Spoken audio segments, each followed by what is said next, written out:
Nasir. And I'm Dastani. And you're watching POPPIN, which stands for Presenter of Perspective on Philly Youth News. We are a youth-led news show that highlights the positive things youth are doing in the city and youth's perspective on a range of issues. This is our 24th episode where we talk about housing, neighborhoods, and gentrification.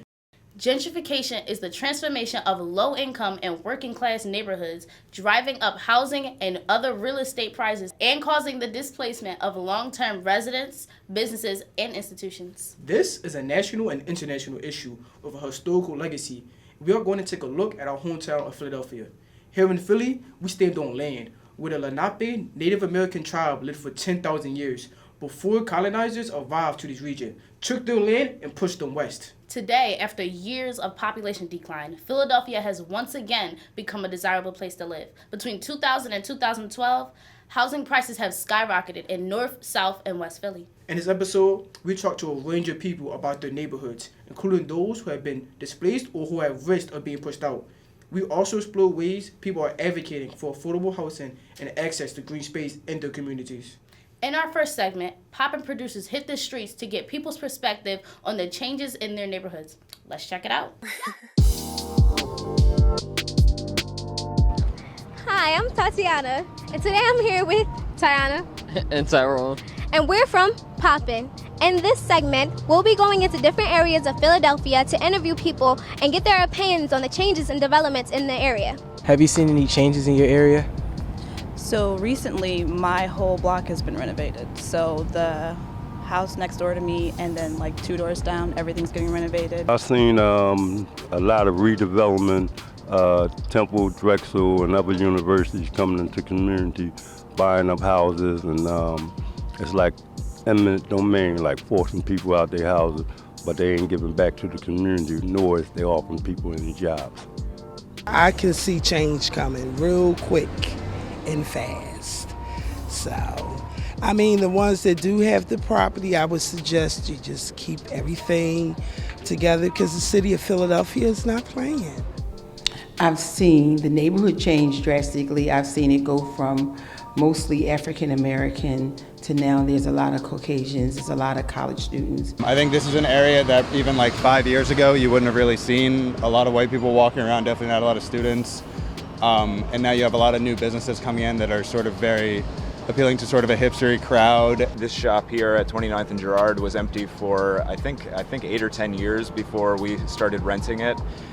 So the changes that we're seeing are usually positive, and I think that a lot of the people in the neighborhood do embrace that. But like I said, there's always going to be people who don't really want things to change. They don't want new people coming in, but we want to be here because we love this neighborhood. You know, we're not coming in just trying to like make money off of the neighborhood. We're trying to integrate ourselves and be part of the neighborhood. Do you feel like housing is affordable in this neighborhood, Brewery Town?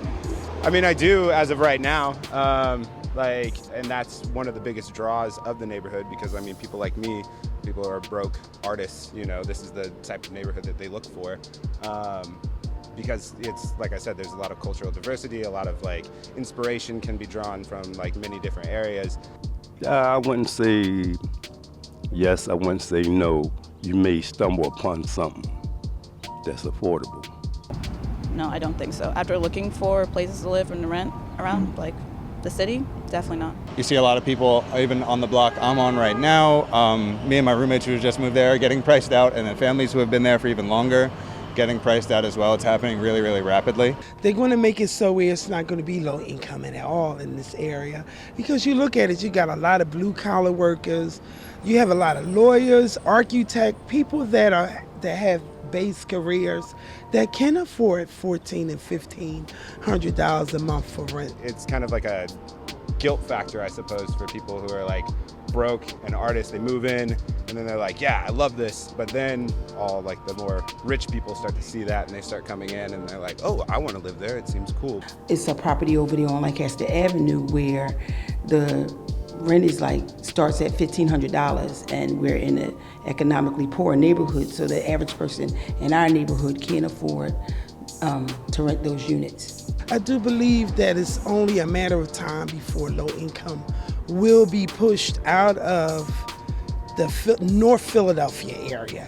they're going to take them into more places that's not really up and coming like this area. This area is hot right now.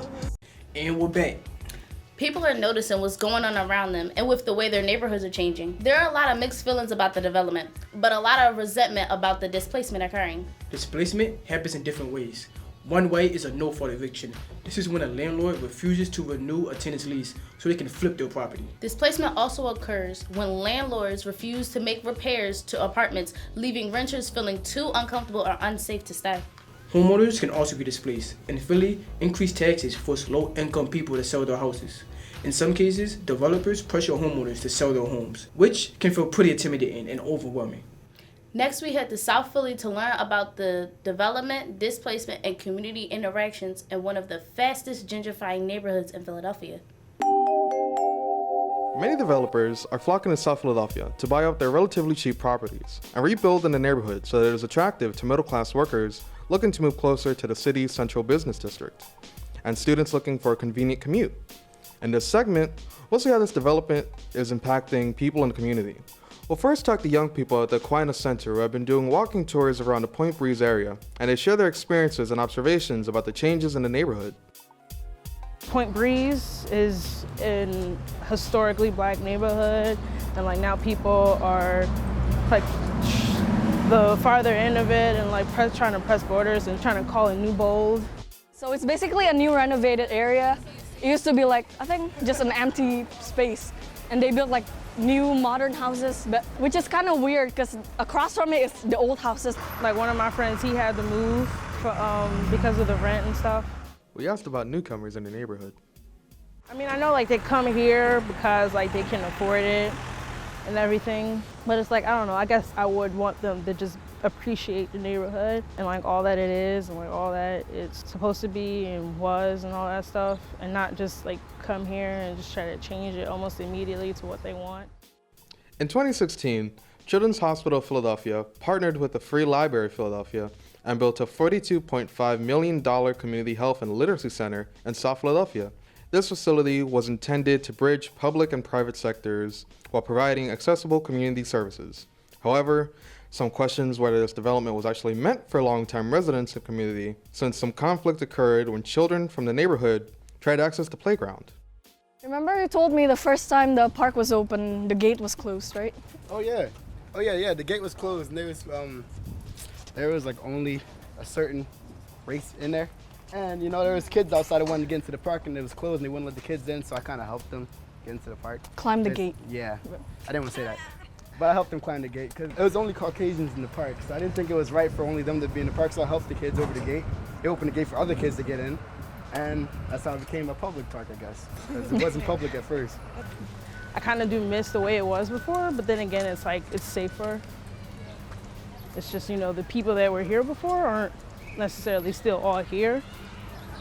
So like, I feel like it would be nicer for it to be, you know, better and safer for the people who were here before. Next, we visit a development project in South Philly that has faced controversy, the Bach Building. In 2013, Bach Vocational Schools closed due to budget cuts. 1 year later, the development company Scout purchased the building to transform it into commercial and nonprofit space. We speak to Community Outreach Coordinator Lily Goodspeed to learn more about this vision. What motivated Scout to turn Bach into work in commercial spaces? Well, from the beginning, that was our plan. The Bach has always been a place where people make things, a place where people learn things, and we wanted to bring it back.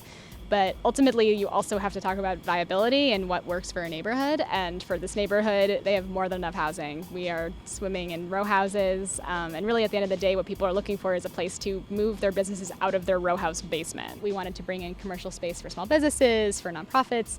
It kind of made sense to bring it to a building that has this history of creativity. Hi, I'm Tiana, and I'm here with Nicole, the first tenant at the Bach Building. What is your business actually about? Well, my clothing line's called Lobo Mau, which means big bad wolf in Portuguese. My dad's from Brazil. And my brother and I, actually my brother's behind us here, run the business, and we design clothing. Everything's like limited edition, small run, so it's like the opposite of like fast fashion, like H&M. What we do is make clothing that lasts and that you can wear for like years and years. What made you decide to actually pick the Bach building, and instead of any other affordable space? I liked kind of getting in on the ground floor with the whole Bach building, and kind of seeing how it was going to develop. And the rent was very affordable too for a designer and artist. How do you feel about the tension that's actually happening around the area? I don't know if there's that much tension anymore. I mean, the Bach has done so much for the community, and they really think about the community when they design new plans for the building. So they've implemented a dog park, they have like a front stoop, they have bike share, open gym hours for basketball. So I think that they're starting to really they've always embraced South Philadelphia. After hearing from Nicole and Lily, we decided to speak to some community members to hear their opinion on Bach's development. What part of Philly do you live in? South Philly. So, how do you feel about the Bach building? My understanding is that there's some controversy around its repurposing. I'm actually taking part in that right now. I'm going to get a haircut. It's good to be able to take a building that's not in use and repurpose it to bring some business to the area, bring some commerce to the area. On the other hand, in the context of like the Philadelphia school system as a whole, to repurpose a school as something else when it could be a school, honestly, I don't know how I feel about that. It's mostly white, rich out-of-towners that are benefiting from the spot, or people that have moved into the neighborhood because people of color and that lived in those communities can't afford to live in there. We are very angry that the school was closed down. That adds to, more overcrowded schools. And as I mentioned before, I think for us, ever moving into the Bach building or even attending is unacceptable because of what it stands, because that's a fight that we led. This is Olivia Vasquez, a community organizer at JUNTOS. She and her colleague Miguel experienced displacement in South Philadelphia. So for 2 years, we have been located in the same spot, 6th and Tasker, and recently there's been a lot of construction going on, and there was literally a wall built in the middle of our office, taking more than a half of the space. So what we've been told by the old landlord is that he wants to put up a coffee shop where the location was. I think there's more than enough coffee shops available and not enough community spaces, and I feel like that's something that is definitely needed, and it's something that is always sort of pushed to the side when it comes to development. JUNTOS has been around for almost 15 years. A lot of the work that we do is mainly on immigrants' rights, education rights, and especially our rights as human beings. To be pushed out of where you are, where you've built a community space is always really hard. But the sweet part of it was that the outpouring of support that came from community members and allies to help donate, to finance the move, and then for us to be able to find another location in the community that's actually bigger than what we had. It's a true blessing. I think there's a lot of power and strength that comes from community organizing, and when community raise their voices. With the outcry of community and community involvement, I think we need to make sure that we hold those developers accountable. The most vulnerable people are the ones that are constantly being pushed out. But I think that we're ready to fight back. We're here, we're still in the heart of our community. It happened very quickly, but I think that we're ready to fight back, to stay strong. As development in South Philadelphia spreads, developers like Scout make decisions around how to engage community as a whole. Meanwhile, while changes and displacement occur, groups like the Aquinas Center and JUNTOS seek to preserve and protect the legacy of their work and neighborhood. During the making of this video, the Aquinas Center successfully worked with the Rec Center and informed us of a few wins. The center agreed to include teens on their advisory board, create an employment opportunity for a young person to work directly on neighborhood engagement, and other youth from the Aquinas Center are also assisting library programming through the South Philly Families for Racial Justice Collective.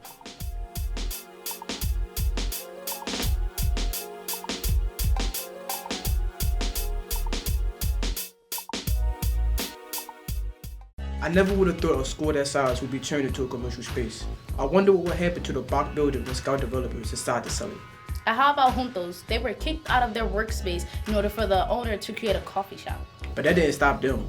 Thanks to donations, they moved not too far away from the building, continuing their fight against displacement. Up next, let's hit the North Philly, or South Kensington, depending on who you ask, where neighborhood residents and a nonprofit called the Philadelphia Catholic Workers are fighting to keep La Finquita a community garden. Local residents have been taking care of their garden for almost 30 years. But earlier this year, the developer, Mayron LLC, bought the lot of land, locked the gate, and put up a no trespassing sign. Let's take a closer look at what's happening.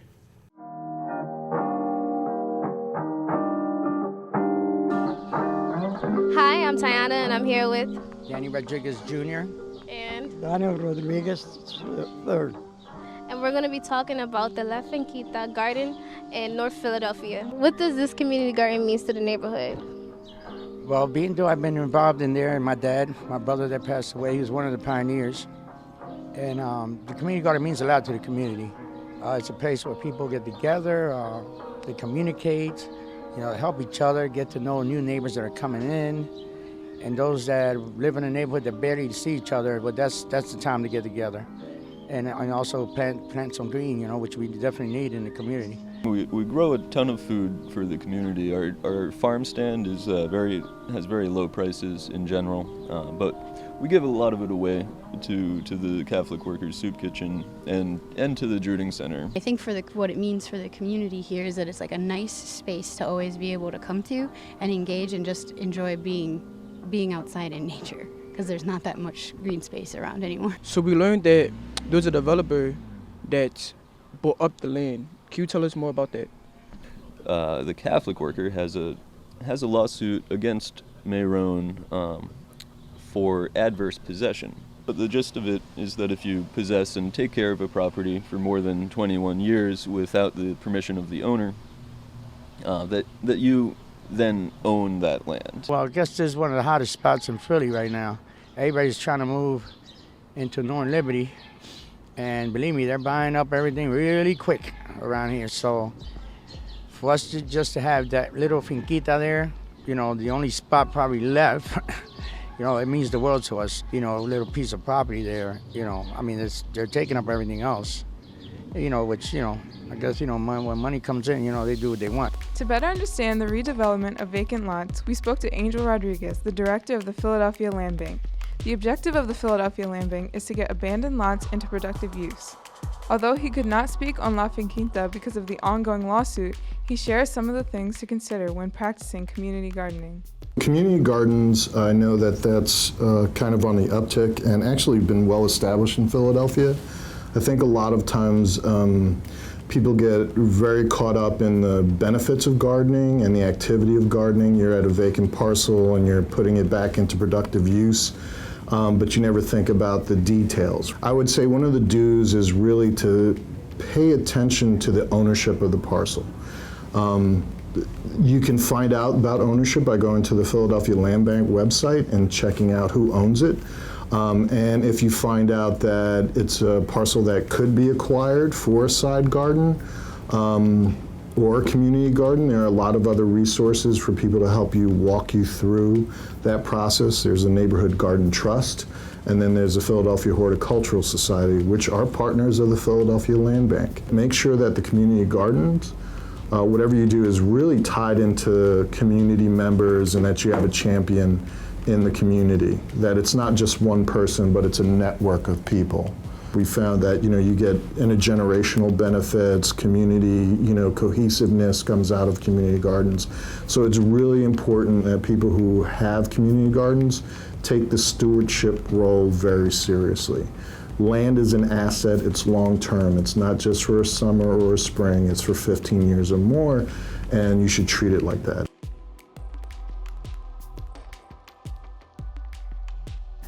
I really would like for them to leave the finquita alone and just let the community people be able to mingle and grow greens and, and live off the land a little bit. You can't just take up everything. In the larger sense, like finquita, because it's been here so long, like around almost 30 years, that it's kind of in some ways could be like an example. And I think if finquita kind of goes, it's representative of that. Not only is this one small, beautiful green space gone, but it could be like, well, if finquita can go and it's been here for a long time, what does that mean for everything else that's here?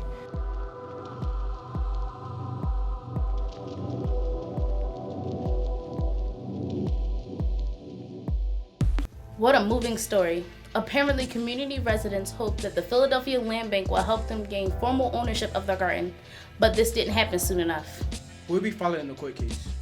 In our next segment, we explore the process of development, key stakeholders, and ways you can get involved. Stay tuned for Breaking It Down. Hey, I'm Patrice. I'm Nasir. I'm Samira. And I'm Garth. And you're watching Breaking It Down. In this segment, we're going to be talking about development and displacement. While new developments in a neighborhood increase property value and taxes, people struggle to find and keep affordable housing.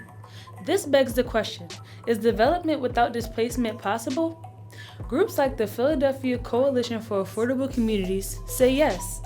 But in order for this to happen, communities need to be informed about development, involved in the process, and ready to advocate for specific policies related to housing and neighborhoods.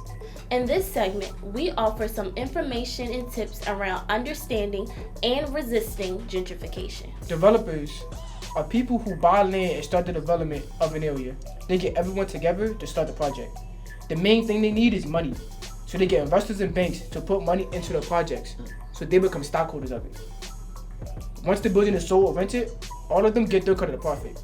Not only banks, but the city of Philadelphia receives a flat fee when new construction takes place in the city. So city officials has an incentive to increase development. There are two ways that developers acquire land. If the land is private, they buy it from the owner. If the land is public, they buy it from the city. The city holds auctions for empty lots and plots of land and sell it to the highest bidder. But council members get the final say on who gets what land in their district. For example, the city could sell it to a developer who is building commercial property or nonprofits seeking to build affordable housing. Sometimes developers are small local companies, and sometimes they are corporations that are thousands of miles away. Companies like Alliance Residential Company and Leonard Company are two of the biggest real estate companies in the United States. They built a total of 14,800 units in 2016. In Philadelphia, the company LPMG has given the 19145 zip code, which is in South Philadelphia, the second fastest growing home prices of any zip code in America since 2009. Development in urban areas is happening all over the country in places like Portland, Oregon, Washington, D.C., and Charleston, South Carolina. In Philadelphia, development is mostly happening in Point Breeze, Francisville, Northern Liberties, and in many other neighborhoods in North, West, and South Philadelphia. Developers usually target low-income neighborhoods because the land and properties are cheaper to buy and build on due to years of disinvestment. The economy of those neighborhoods are weakened, and this allows developers to come in and rebuild. At first glance, it looks as though they are revitalizing the neighborhood, but as we know, this can lead to other consequences, such as displacement of residents. Building these new properties is expensive, so developers look for ways to make their projects profitable. When the city offers tax abatements and tax credits to developers, it provides more incentives for developers to build. Tax abatements are when you don't have to pay taxes for a set amount of years. And Philly has a 10-year tax abatement for all new construction. The Philadelphia Industrial Development Corporation, or PIDC, help developers with financing, and developers can get tax credits by building affordable housing or the market. Zoning laws, which are the rules that dictate how and where developers build, are sometimes relaxed to allow developers to build higher. For example, higher buildings means more units, more rent, and more profit. Communities resist the relaxation of zoning laws because it allowed developers to build commercial property over affordable homes. Want to have an input on what happens in your neighborhood? Get involved. This means first learning who the registered community organizations, or RCOs, of your district are. RCOs are the community orgs that are registered with the city. They receive notices pertaining to potential development being proposed in the neighborhood. The RCOs then take it to the Zoning Board of Adjustment, or ZBA, to be approved. The ZBA is in charge of appeals for zoning matters and reviews proposed projects and their possible impact on the neighborhood. Many of the RCOs are also a part of the local civic association. Both help the community get informed about development in their neighborhood and allow community members to have a seat at the table. There are other organizations all over the city that you can join that fight for the rights of residents and renters, like the Housing Alliance of Pennsylvania or the Women's Revitalization Project. These organizations and others come together to form the Philadelphia Coalition for Affordable Communities, which advocates for affordable housing at the policy level. In Philly, low-income homeowners should be aware of the Philadelphia Housing Trust Fund, which funds affordable housing initiatives, home repairs, and homelessness prevention programs. If you are a renter in Philly, check out the Philadelphia Tenants Union, which was founded in 2016 and is made up of Philly's tenants with a mission to ensure that renters have access to safe and affordable housing. Similar organizations can be found across the country, and those cities without tenant unions rely on the Fair Housing Act or Commission to protect tenants from any unfair rental practices by landlords. If you are a busy person and can't dedicate a certain number of hours a month to an organization, you can support local businesses that are in danger of being bought out by corporations, attend community meetings to learn what's happening in your neighborhood, and call your city council member to let them know your concerns. Many people are unaware of housing laws in Philadelphia, but we have to know our rights. We need to understand how policies are made and put pressure on local politicians to support affordable housing. Here are two examples of policy proposals in Philly that seek to prevent displacement. The Inclusionary Housing Bill, proposed by Councilwoman Maria Quinones Sanchez, will require developers to create affordable housing for at least 10% of their units. In exchange, developers would receive more relaxed zoning laws and tax credits. It is important to note that similar bills like this have existed in Philly in the past, but they were not properly enforced. Developers don't always follow through after they agree to comply with affordable housing bonus. In 2016, PMC Property Group agreed to make 25 of their 250 units subsidized housing. However, after they received a 48-foot density bonus, which allowed them to construct 5 additional stories, they went back on their promise and instead paid a one-time fee of $3.75 million to the Housing Trust Fund. Incidents like this lead communities to question, how can we hold developers more accountable? There is no easy answer since it is mostly up to the city to enforce these policies. But there are alternative policies being made that developers can abide by if they decide not to include affordable units in their projects, like being taxed per square foot. That's right, the Philadelphia Coalition for Affordable Communities recently wrote a bill that city council members will propose called the Construction Impact Tax, which would generate funding for affordable housing. According to the coalition, a construction impact tax on new market rate housing and commercial development of between $2 and $4 per square foot would generate between $7 million to $14 million each year for the Housing Trust Fund. Due to the high demand, there is a long wait list for the Housing Trust Fund. The construction impact tax is a more long-term solution and will mean more people get the help they need to fix and keep their homes. Resisting multi-million-dollar companies that are invading our communities and taking over can be intimidating for most. But after you inform yourself about the process, learn the policies and get involved, the battle against displacement in urban neighborhoods can be fought. It is our job to protect our homes, generations, and history. Speaking of displacement, our POPPYN producers created a skit about a boy who lost his home due to development in his neighborhood. Let's roll the clip. He wants to tell you something, so there won't be any doubt. You're so wonderful to think of, but so hard to be without. He says there's a reason. He says that time will heal, but neither time nor reason will change the way he feels.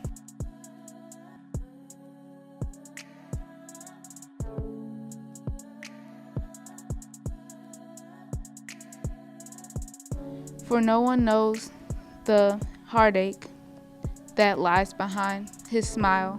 No one knows how many times he has broken down and cried. The teardrops run down and fall off his nose. He cries in dark corners where no one goes. You can follow the tracks from his eyes to his chin, years upon years of letting them win.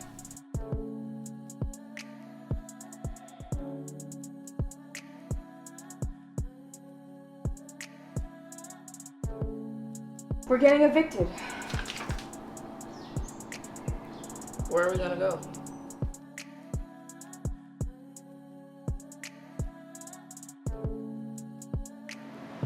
$30 I can't come up with the money in 30 days. I'm already on the wait list. What am I gonna do with my son? I'm just worried what's gonna happen to James. Everyone wants happiness.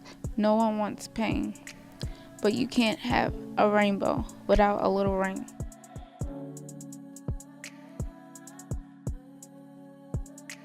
I can choose to let it define me, confine me, refine me, outshine me, or I can choose to move on and leave it behind me. Do you need anything? Do you know where you live?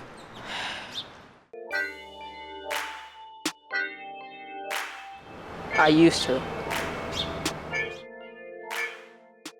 Displacement not only affects adults, but youth as well. There are plenty of programs that reach out to adults and youth who have been displaced. We want to give a special shout out to the new app called Youth Matters Philly, produced by the Juvenile Law Center. This app allows Philly youth to gain access to nearby shelters, food banks, healthcare providers, and more. Up next, we turn to the North Philly area around Temple University. The community is torn when it comes to Temple. Temple has done great things for the community with donations, events, and after-school programs. But with rising property costs, tension between students and long-term residents, and Temple planning to build a controversial stadium, things are currently complicated. So let's go and get the 411 on what's happening between Temple and the surrounding neighborhood. In this segment, POPPYN producers take a look at North Philadelphia and the changing neighborhood around Temple University. We talked to Carol Smith, the executive director of the Beckett Life Center, a few residents of North Philadelphia, and Temple students on their thoughts about the changing community. Smith's company, Global Synergies LLC, gathered a team that renovated Beckett Gardens and created the Beckett Life Center in 2013. Ms. Bolden is a community leader who organizes weekly food drives. Here are their thoughts about the changing neighborhood. What is the relationship between Beckett Gardens and Temple? So we like to call ourselves community partners. We've had a lot of positive experiences having the community center here, having the interaction of having tutors, having programs here. We had a special event for Martin Luther King Day, and the entire Temple basketball team came here to volunteer that day. Have you seen any changes in your neighborhood? I would think just a lot of construction, new houses, a lot of students. We are sitting in the middle of a college campus. College kids do what college kids do. There are concerns around student behavior because you're living in community. But it's not all the students, but there's a good portion who just don't have a real sense that you are living in a residential neighborhood. There's a lot of students coming in and out. A lot of the young white students coming from the suburbs, they feel really awkward about the people who are permanent residents of Philadelphia. Have the taxes gone up for your home? I am an owner of 2 homes in this area, and one of the houses, the taxes went up, I think it's like $400. The other house has gone up to $3,000, $4,000, something like that, and I don't understand how they could do that. They're trying to force us out. That's the changes. They're gonna break all my kids' friendship up and everything. 43 years of friendship. Everybody I know is from around here. One of the changes that could come to North Philadelphia is a stadium for Temple University's football team. We asked the community about their thoughts on the proposed stadium. The news came around asking questions, interviewing us, wanting to know how we felt about what was going on with Temple and the stadium. And at that time, we didn't know anything was even happening. They didn't tell us what they were doing. Well, at first it's sort of like a punch, and it's like, where's this going to be? And then you begin to look, and then you say, isn't there a senior citizens home there? Isn't there daycare? Isn't there the high school? Engineering and Science, one of our premier school district high schools. Isn't there a playground? Are you serious? You're going to build that? And then there were other people who would live right across the street. They don't want that. Like, why would you build that in a residential neighborhood? Do you want there to be a stadium across the street? No, not at all. I feel like it's going to cause a lot of traffic. It's going to cause a lot of noise, more noise than we already have. This used to be very quiet. It used to be nice. If they put the stadium anywhere near here, that means they're going to need more. They're going to need parking garages. That means they're going to need parking spaces. That means they're going to need hotels. And To me, that means then we're going to eventually have to move anyway because they're going to want to buy our homes. I have a background in economic development, so whenever there's some development, I think it's a positive. I've not heard most of the details, but I've been in other areas where a project like that has displaced people. If it's coordinated correctly, if people who are displaced are put into a home not too far, like not totally displaced out of their neighborhood, but maybe a few blocks down, and maybe you're upgrading their quality of life, then that's a good thing. If jobs are created and people who live in this neighborhood are considered first, I think it could be a very good thing, or it could be an awful thing. Temple University declined an on-camera interview, but we did receive a statement from the university on the proposed stadium, which Temple estimates will save them $3 million annually. Temple asserts that a stadium would bring alumni back to campus and, quote, would also be of value to our community. By adding retail opportunities to North Broad and Norris Streets, there will be year-round jobs and more places for students and the community to come together to eat and shop. They tell us one thing, just like when they built this stuff up on Cecil B. Moore, they said it was for the minority. They have the pub, they have all these big places down here on Cecil B. Moore, and none of them are minorities. It's like they say this to get whatever it is that they're trying to get done, but it's not for the minority. It's for Temple. If we learn how to pull it together, have community meetings with each other, bringing the elected officials to the table in these meetings. Temple has hosted numerous community meetings to hear from community members explaining, quote, the councils provide opportunities for community members to give input on important endeavors being undertaken by the university and allow university officials to hear from neighbors. Community members serve as a sounding board during the visualized Temple campus planning process.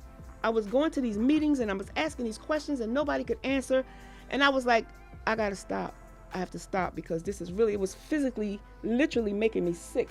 In addition to attending community meetings, Temple states that, quote, residents can visit the frequently asked questions page on Temple's website for clarity on the stadium, end quote.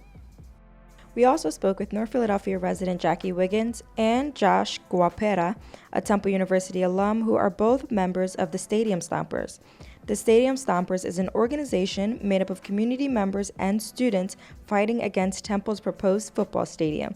Here are their thoughts. Last year, we found out that the stadium plans were getting postponed until 2018. We believe that while there were some internal factors happening at Temple that caused that decision, a lot of that decision also came from the pressure that we put on them. I think for a university to completely disregard its largely black population, black and working class, is a slap in the face. How has it been collaborating with the Temple students?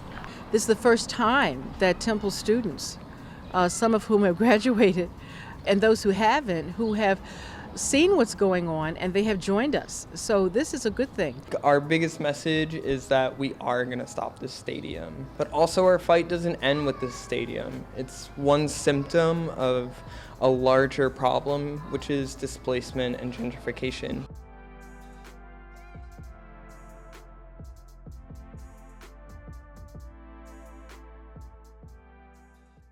It's interesting to hear the different opinions people have about Temple's development in the community.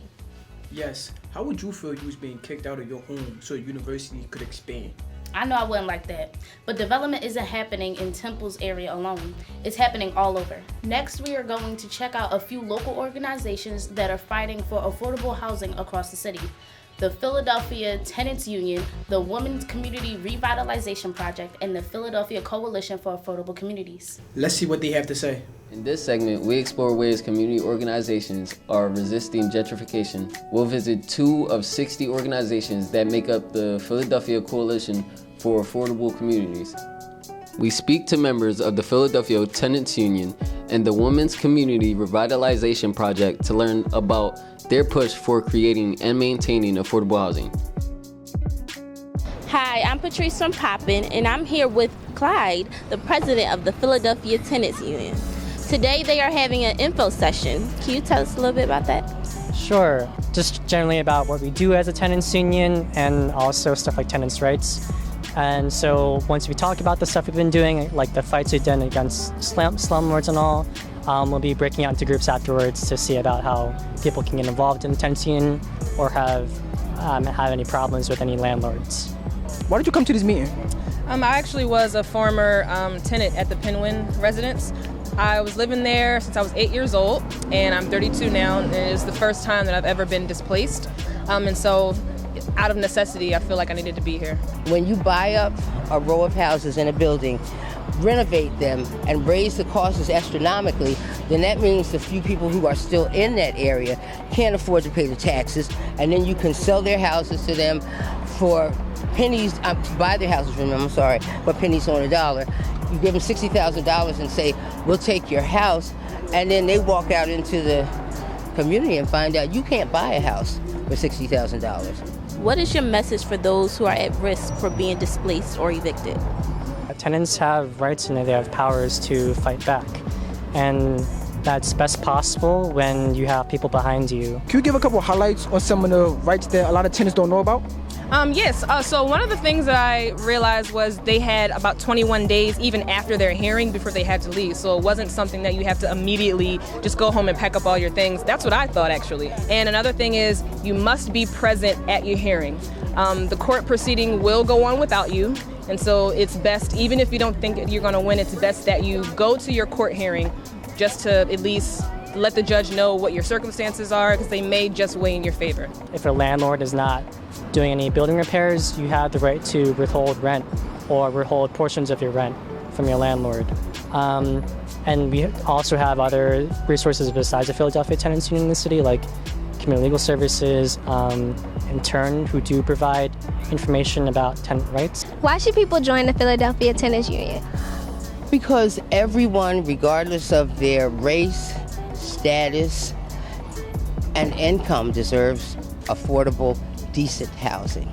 I feel like we exist to go to tenants and not just say you're empowered, but work with them to really empower them and fight against landlords and to take ownership of your own housing. Along with the Philadelphia Tenants Union, the Women's Community Revitalization Project is dedicated to ensuring residents are able to take and keep ownership of their housing. Ariel Morales tells us more about the work WCRP does for low-income women and families. WCRP is a really unique organization in Philadelphia and in the nation. We both develop affordable housing and manage it, so we have around 274 homes for low-income families with children, and we also do organizing work.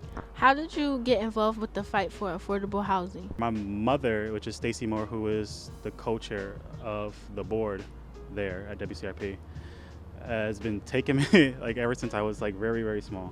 I'm from Miami, and so when we moved to Philadelphia, we wound up being homeless. So me and my mom had to live in a shelter off of Broad and Fairmount for like almost a full year until she was able to get a house in this neighborhood, actually this house right here, that she has on Section 8. Are you or your mom afraid that you will be displaced? Yeah, it can happen. Section 8 already raised the rent. With Section 8, like, she could be kicked out anytime, really.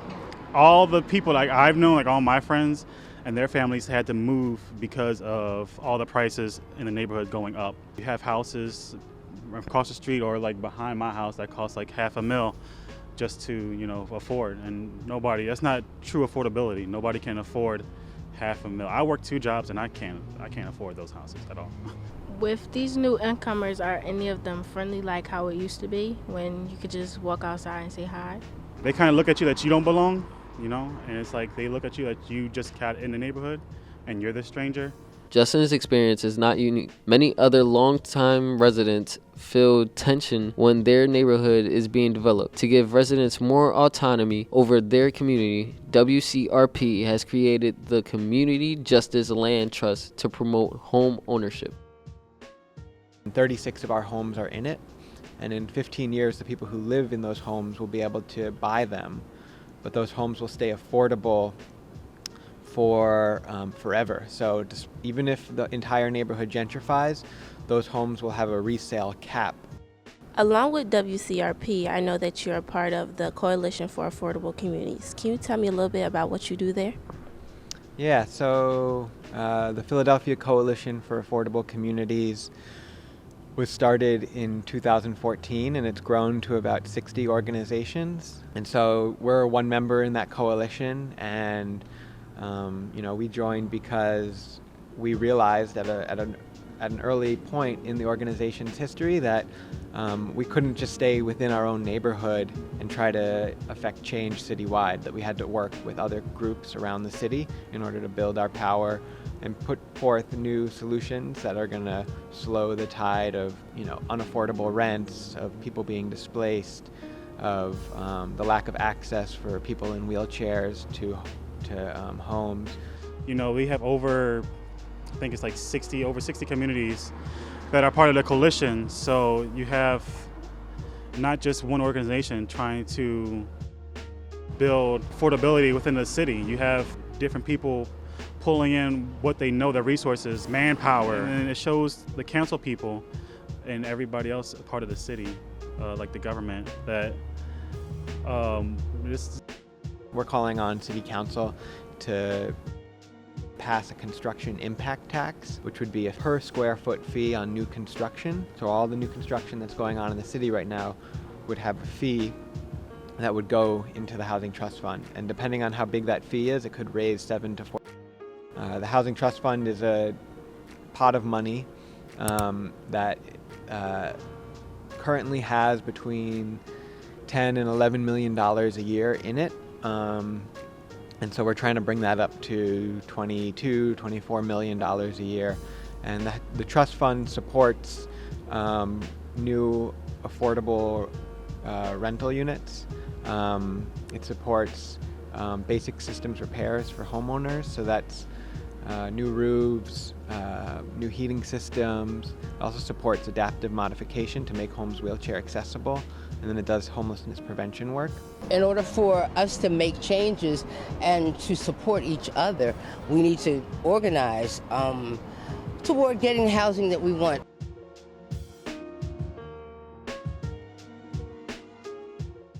It's good to know that people don't have to fight for affordable housing alone. If you care about your neighborhood and housing rights, we urge you to get informed about the process of development, learn about the policies that ensure affordable housing, get involved with local organizations, and resist displacement in your community. You can also contact your local councilperson or representative to express your concerns and ask questions on the growing developments in your area. Thank you for watching our 24th episode on neighborhoods and gentrification. To send us feedback or see more of our episodes and segments, follow us on social media at POPPIN. Once again, I'm Nasir. And I'm Destani. And that's what's poppin'.